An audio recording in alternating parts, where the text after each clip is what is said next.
Democratic National Convention, which took place last week in Chicago, had a lot of briefs to fulfill.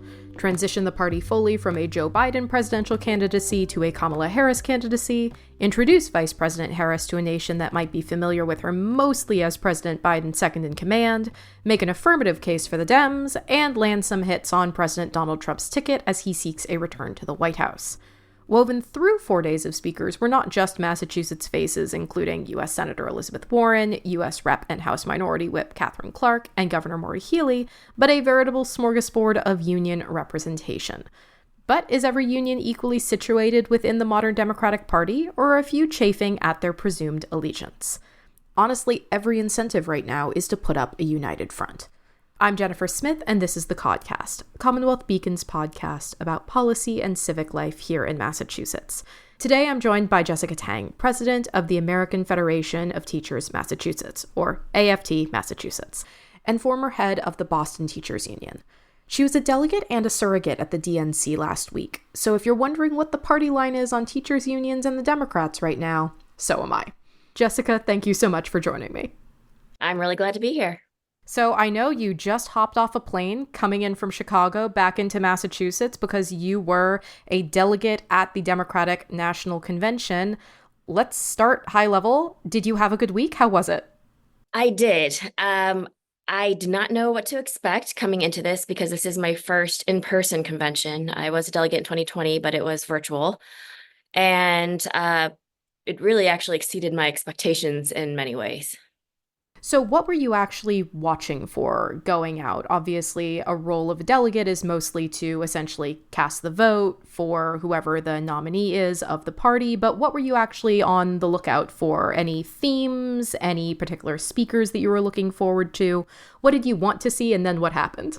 I really didn't know what to expect, honestly. So I'm not even sure that I came in with specific expectations. It was more like, okay, I'm going to see what this is about and learn. I think I always, as an educator, have a learning disposition. And so that was definitely what I wanted to come and do and represent the Congressional District 7 well and see what I can bring back now here to Massachusetts to ensure that our candidates, Kamala Harris and Tim Walz, win this fall.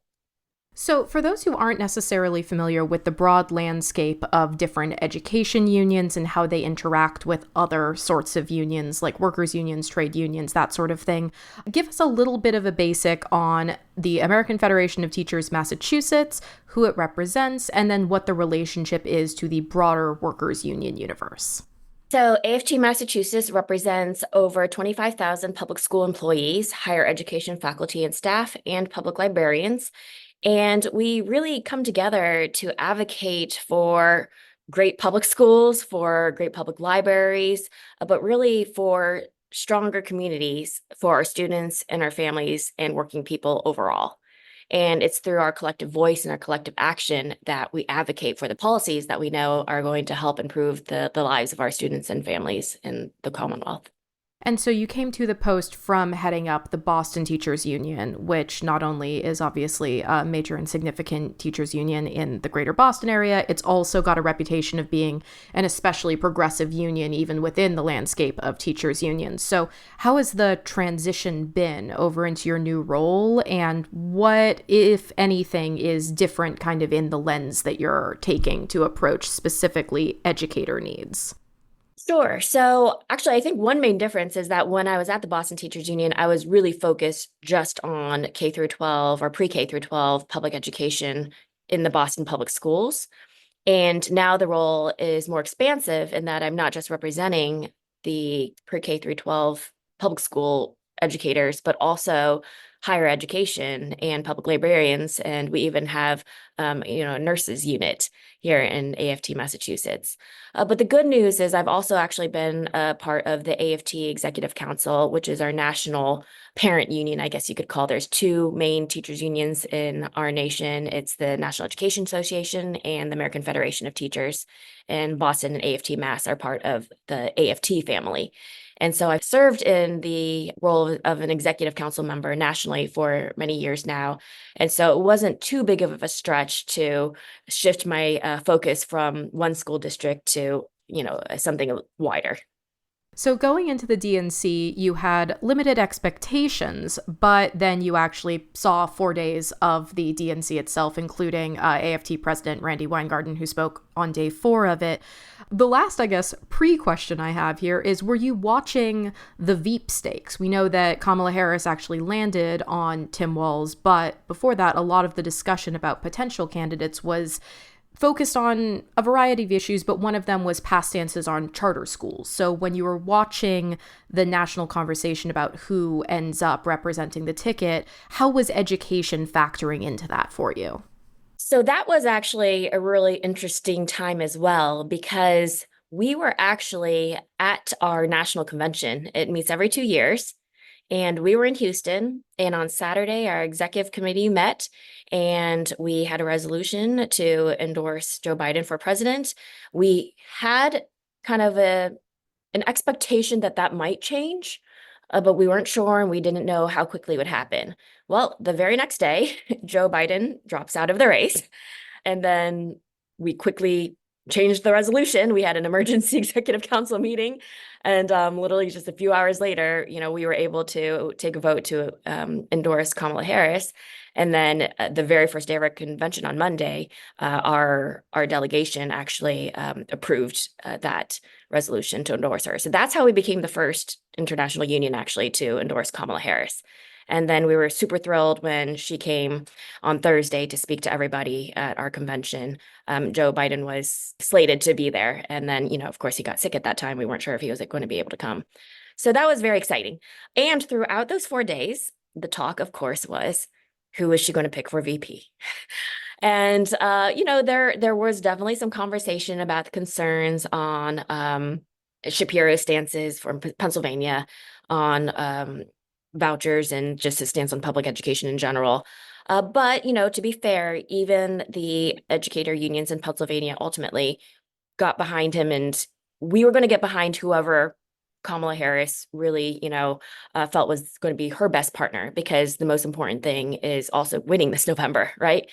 But, we definitely talked about Kelly, and also Tim Walz was obviously a favorite for a lot of people, including myself, because he was an AFT member and an educator, and we knew that he would just understand what the experience is like to teach in America in 2024 and the challenges that we face. And so I think it was just really, really exciting when he was actually chosen. And just when you hear him talk, he's just so relatable. And he can really talk about public education issues in a very, I think, compelling way because of his personal experiences. And that's obviously very important to us. And so thinking about the top of the ticket switch there, I think that one thing from the outside people have been kind of trying to get their heads around is, how big of a switch was this? The major differences between what we think a Biden platform versus a Harris platform might have looked like, given, of course, that from a branding perspective, Joe Biden really did always sort of forefront the idea of unions in his sort of personal and political branding. With Harris, I think people are trying to sort of get their heads around what that looks like. And picking Tim Walz says some things, but there are still some open questions. So as you were watching that kind of crazy 4 days unfold at your convention, what were you thinking? What looked different between a Biden presidency and a Harris presidency, given that we're so close to the election itself now? Well, it has been the Biden-Harris administration. Even before Tim Walz was picked as the VP, they already had an extremely strong record that is extremely pro-labor, pro-worker, and pro-public education. And I actually do think that they will go down as the most pro-labor, pro-worker, and pro-public education administration in history. And they already did so much to show what their vision was for public education, whether it was the investment of the American Rescue Plan, which was critical to reopening schools and addressing staffing shortages and low pay and mental wellness. They had invested in career and technical education. We knew what their positions were on already, specifically on private school vouchers. For example, in California, as Attorney General, Harris had actually won a $168 million settlement against an online for-profit charter school, for example. And then, the investments also in terms of, racial equity issues. in that intersection of billions of dollars in historically Black colleges and universities, HBCUs, as they're commonly called. And so, that was clear already as an agenda. But then also now adding what we've seen Tim Walz do as governor in Minnesota, I mean, that just expands, the vision that we all share in terms of what our schools and our students and communities deserve. And we saw him actually implement that vision in Minnesota in many different ways. So whether, it be the universal meals or the investment in the schools themselves and in the added resources, we know that's what our schools need. And so that, I think, was just like the icing on the cake. And there was, between the Republican National Convention and the Democratic National Convention, actually a little bit of union drama, because there was, basically who's who of national unions, labor unions, teachers unions, trade unions on the Democratic speaking platform. But Sean O'Brien, who's the president of the Teamsters, spoke at the GOP convention and was not given a slot at the DNC. And it sort of raised the question that I'd love your take on about what the kind of utility is that different unions are looking at to kind of try and make the case to both parties. Does it feel like there's something about being taken for granted that might work against, or is it kind of a moot point if you're looking at the policies of both parties? Like, how are you thinking about not just reaching across the aisle on a legislation by legislation basis, but kind of politically speaking, is there a reason to talk to one or the other, or advocate for one or the other? Sure. I mean, locally, we've actually, even the Boston Teachers Union, endorsed a Republican before, right? So it's not like we won't talk to anyone except for a specific party. That's just not true. It's about issues, it's about values, it's about alignment. And I've heard kind of both comments of, what was he doing there and why would he even go to the Republican convention when, in Project 2025, and it's very clear a lot of Republicans want to gut unions. I mean, Trump was talking to Musk about firing workers who go on strike, right? You can't be more anti-union than that. And so why would you even bother? But then on the other side, there was also commentary that, well, at least there was a union voice there. And he also went hard on really criticizing and pointing out the ways in which corporate greed and big businesses have hurt workers. And so perhaps that was an opportunity to speak to an audience that otherwise may not hear that message. And so, ultimately, though, it's not just about the party, it's about the actual issues and policies and what that vision is and how it best aligns to a working class agenda, which is what labor unions are about. It's all about growing the middle class, looking out for working people, improving the public good, which includes public schools, public institutions, ensuring that families can not just survive in their communities, but thrive. And it's, if you look historically, it's not a coincidence that as unions declined, the middle class shrank. And there's a correlation between union density and membership and the size of the middle class, and income inequality also grew when unions were declining. And so now we're in a moment where I think more and more people are realizing actually unions are really, really important in the middle class and to advocating for working people. And so we're starting to see those numbers grow again. And I think that's good for America. Thinking about the positioning of the Democratic Party as well, obviously unions being a historically very strong source of support for Democratic candidates. And the question, I guess, is, is that reciprocal when it comes to kind of teachers' interests? The teachers' unions are characterized as kind of politically powerful entities, but there is, of course, a long strand of ed reform going on inside the Democratic Party as well. So I wonder if you could give me sort of your read on the teachers' unions as part of the internal structures of Democrats on education policy, including kind of the push and pull around ed reform. Sure. I mean, again, not all Democrats always agree on every single issue too, right? But I do think that this convention in particular was really about remembering that we actually have much more in common than not. And so how can we build the party that does believe in working people. And again, in this situation, like if we're looking at the two tickets, Harris and Walz versus Trump and JD Vance, it's very clear just based on their records of whose values and policies are more aligned with our unions. And that's why I think, traditionally, so many unions do become more supportive of Democratic Party candidates is because they are oftentimes disproportionately more aligned to us and what we believe in and fighting for working people. And so, there's always going to be some internal differences even within the Democratic Party. But thinking about the last 4 days, the message was absolutely about unity and hope and joy and focusing on what's possible. And where there are differences, we have to work them out. And I can think of other conflicts as well within the party. But in terms of public education, I don't even think that it's a huge conversation even around charters and vouchers in the Democratic Party anymore. It's the evidence is just there of why charters actually end up undermining and harming public schools, even though I know that wasn't their intent. And we proudly represent charter schools for the record. But when you expand more charter schools, it does actually take away funding from the traditional public schools. And that robbing Paul to pay Peter kind of reality is not good when you're looking at the overall, I guess, ecosystem of who's serving which students and how do we ensure that there's equity in our education system. It's same with vouchers. The voucher scheme is very much about privatizing public education. And again, the evidence is there. They actually create more inequities and they're really problematic for a lot of different reasons. The Biden administration's focus when it came to unions seemed to be more on the traditional side, manufacturing, industrial policy, trades, that sort of thing, and prioritizing those when it came time to negotiate their Build Back Better framework of bills. The American Rescue Plan and infrastructure parts made it through, but several components focused on social policy didn't actually make it over the finish line.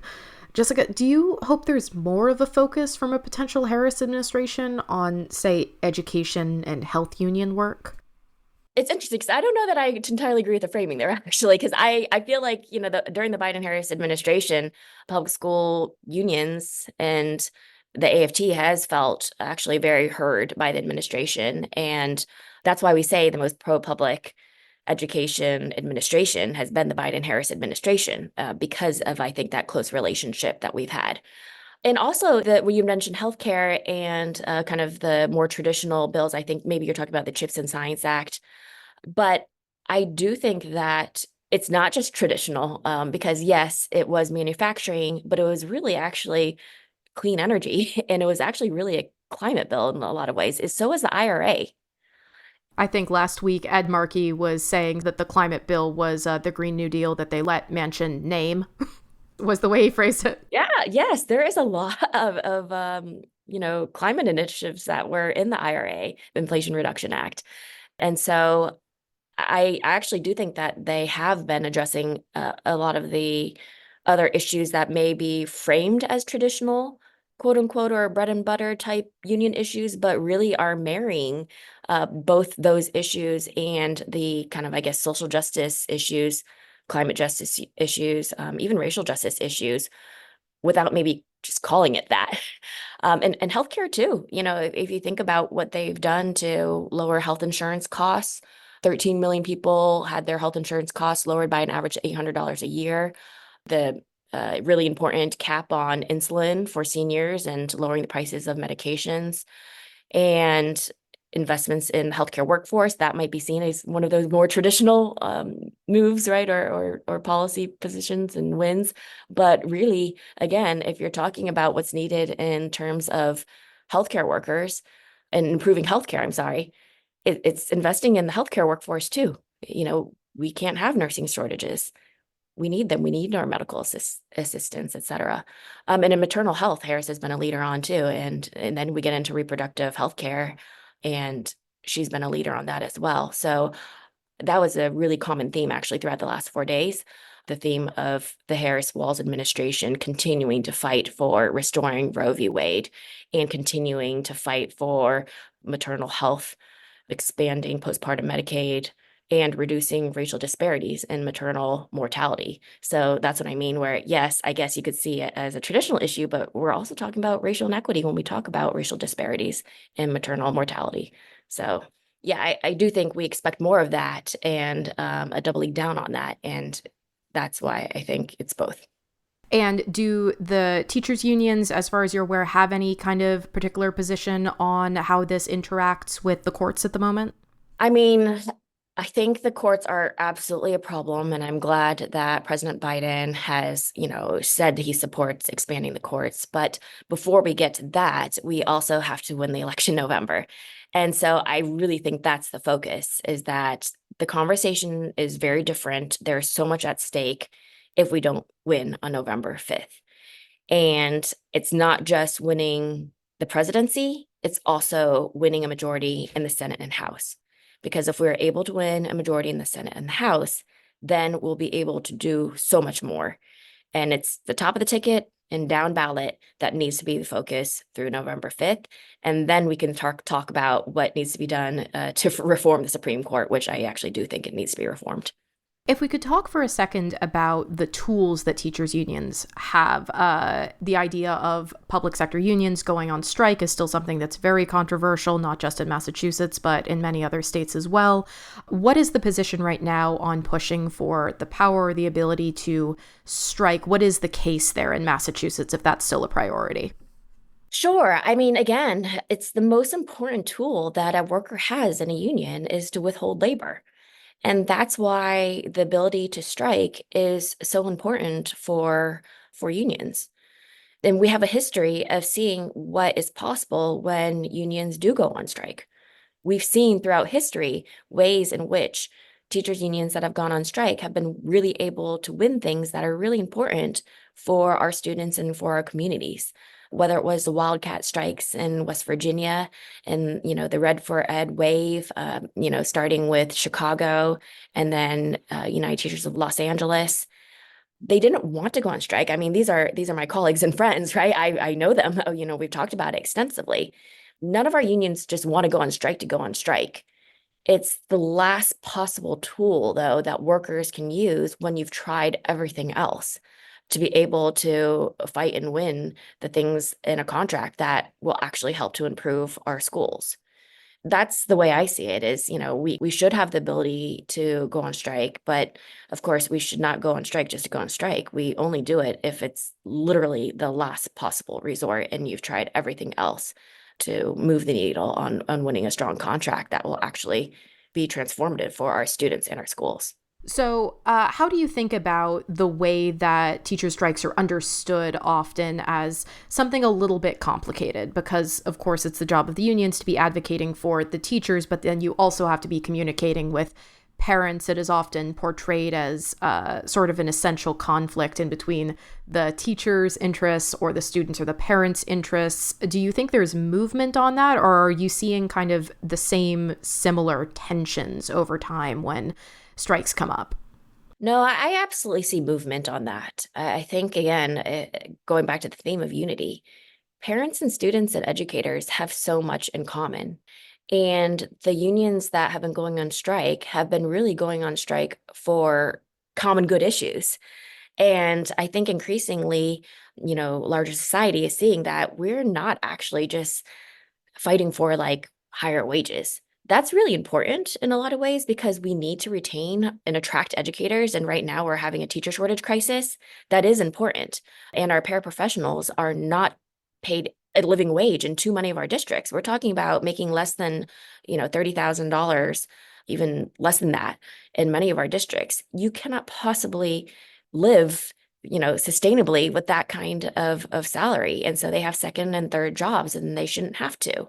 And so there absolutely is, a crisis in terms of just kind of, again, going back to the more traditional union topic of just unions advocating for higher wages. But our unions today do so much more than that. We're advocating for, like in Boston, we were able to win language in our last two contracts to address housing for our families and having vouchers for our homeless students.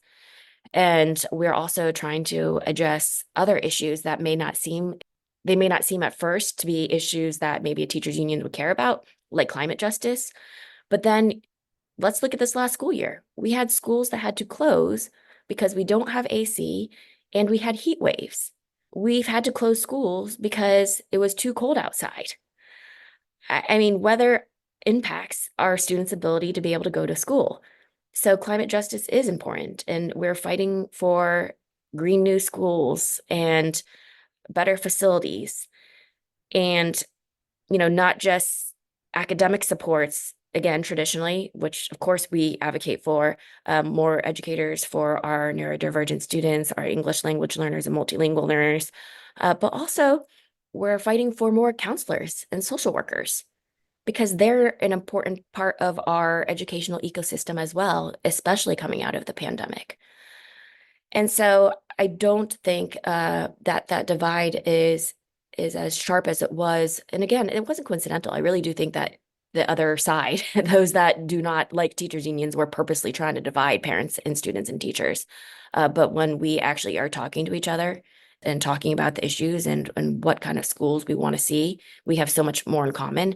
And when you look at the contracts we're winning, you see what we're winning really does impact our students and helps them. And I think families are increasingly seeing that.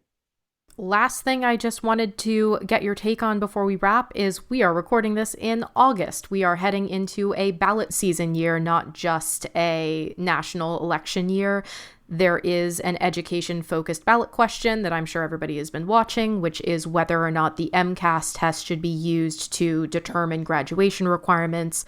And it kind of bundles into this broader question about what the utility is for standardized testing right now in schools, with plenty saying that it's the best chance that you have for kind of an equitable assessment of schools compared to other schools. So I just wanted to take a second and ask, where are you kind of standing as far as the Massachusetts Teachers Association backed ballot measure to eliminate that specific graduation requirement? And are you going to be out there advocating for or against the ballot measure? We are absolutely yes on two. We would have preferred that our Thrive Act legislation, which is much more comprehensive than the ballot question, were passed. That would have been the better path forward, honestly. But unfortunately, that didn't happen. And so the ballot question is one piece of the puzzle that we need to win in order to start fixing the overall system of accountability. I think there's a lot of misinformation, unfortunately, about the ballot question. I've heard people saying, oh, it'd get rid of MCAS. That is not true. MCAS has to be given by federal law. It will still be given. So students will still have to take it and families will still be able to see the results. We will still have NAEP testing. We will also still have the assessments that teachers give every single week already as part of their instruction and teaching and learning and pedagogy. And so there are still lots of ways for assessments to happen. Our point, though, is that the MCAS and the high stakes nature of MCAS, the fact that it's preventing students who otherwise have passed all of their coursework and graduation requirements are being denied a diploma is harmful to them. And the high stakes piece of that, and also, threatening taking over a school district like that happened in Boston, that would have been horrible. If we had not fought that fight last year to save Boston from being taken over from receivership, it would have been really ironic because Boston actually came out at the bottom 10% in the state. And so it would have taken over a district that actually was making progress and now is not even under chronically underperforming status anymore. And so that's the problem with MCAS. It's not necessarily just the test itself, although there's certainly critiques of that, but it's how it's being used. There's a better way for us to figure out and ensure that our students in Boston Public Schools or Lawrence or Lowell or Chelsea are also getting the same resources and being at the same time held accountable to the same high expectations. We want that. I want to know that the students in Boston are getting the same type of education they'd be getting in Newton or a wealthier suburban district. They deserve that. And I want to know that those students are also being held to the same high standards. But there are better ways to do that. And that is part of the Thrive Act, is actually creating the commission to create that better system. And we've made a lot of progress in that area, and I'd love at some point to talk more about that because there is a better vision for it. But we are, again, strongly yes on 2. It's a first step forward. It's a piece of the puzzle that can then help us get us to the other pieces of the puzzle to ensure that we still have strong accountability, but in a way that does not harm our students, particularly our most vulnerable students oftentimes. Thanks again to Jessica Tang for joining me on the Codcast. Thank you for listening. I'm Jennifer Smith. Our producer is John Gee. Leave a rating and review wherever you're hearing this now if you want to help other folks find us. Subscribe to our daily newsletter, The Download, if you'd like to get all of the stuff that we do at CommonWealth in your inbox every morning. And email codcast@commonwealthbeacon.org if you ever want to get in touch directly. We'll be back in your ears next week.